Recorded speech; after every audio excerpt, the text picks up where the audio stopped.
পাবলিকের কোনো ছবি নেবে না, নিলে তো ভালো হয়। সবাইকে মিলে একটা হবে না, সবাই মিলে একটা জায়গা থেকে দেখালেই হবে। আমাদেরকে দেখাও। আমরা বিরোধী রাজনীতি করার জন্য আমাদের পশ্চিম রেলপারে 20 থেকে 60 বছর 80 বছর পর্যন্ত লোককে উনি যেভাবে মেরেছে অহেতুকভাবে। কে উত্তম রায় কাউন্সিলর, এখন কাউন্সিলর আছেন, বর্তমান 6 নম্বরে ছিলেন, এখন 5 নম্বরে আছেন। উনি একটা দৈত্য শ্রীরামপুরে তৈরি হয়েছিলেন। এই রাজা কিশোরীলাল গোস্বামী এই মানে এই জায়গায় কলুষিত করেছে। উনি কোটি কোটি টাকার দুর্নীতি প্রাসাদ বানিয়েছে শ্রীরামপুরের মুখে। হ্যাঁ, উনি এখন বাচ্চা শিশু হয়ে গেছেন, শিশু হয়ে ঘরের মধ্যে মায়ের কোলে ঢুকে রয়েছে। কেন এত ক্ষমতা? উনি বেরোক, আবার মারতে বেরোক। আবার বিরোধী রাজনীতি রয়েছে, তাদেরকে আবার মারুক। ওনার অত ক্ষমতা পাওয়া উনি দেখিয়েছে। আজকে দেখুক, জনগণ দেখুক, শ্রীরামপুরে প্রশাসন দেখুক। এবার এই যে সামনে তো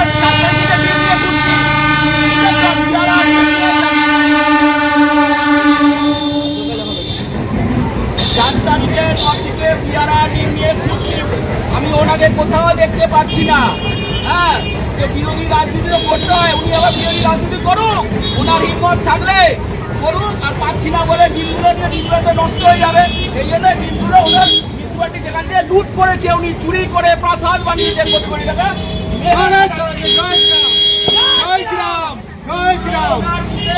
সামনে যাও না, সামনে যাও না, যেও না, সামনে কেউ আসুক, উনি আসুক।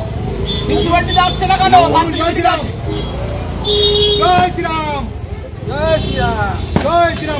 এইটা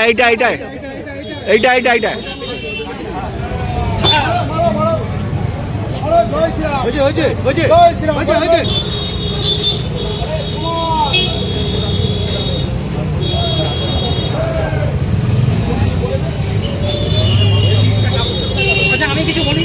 হ্যাঁ, ডিমগুলো তুমি সোজা ছিল। হ্যাঁ, উত্তম রায় কাউন্সিলর থাকাকালীন মেরে আমার দাঁত ভেঙে দিয়েছিল। 5 পর্যন্ত এই দেখুন, আমি কোনোদিন বলতে পারিনি, আজকে প্রকাশ্যে বলছি যে আমার মেরে দাঁত ভেঙে দিয়েছিল উত্তম রায় কাউন্সিলর।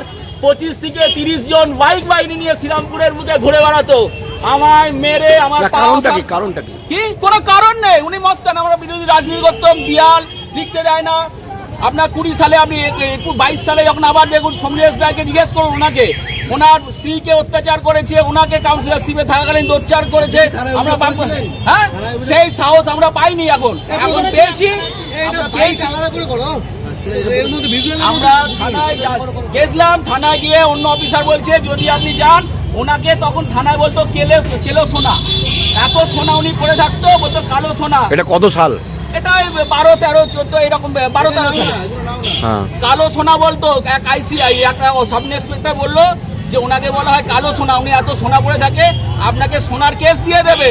আপনি কেন ভদ্র মানুষ জেল খাটবেন শুধু বলে? গলায় দেখেছেন 10-15 ভরি সোনা আছে, হাতে মিলিয়ে উনি জেল খাটবে। আপনি কেন জেল খাটবেন? আপনি ছেড়ে দিন, আপনাকে ভাইয়ের মতন বলছি, আপনি এটা থেকে বিরত থাকুন। এইভাবে ওনারা আশ্বাস দিয়েছিল আমার ক্ষেত্রে।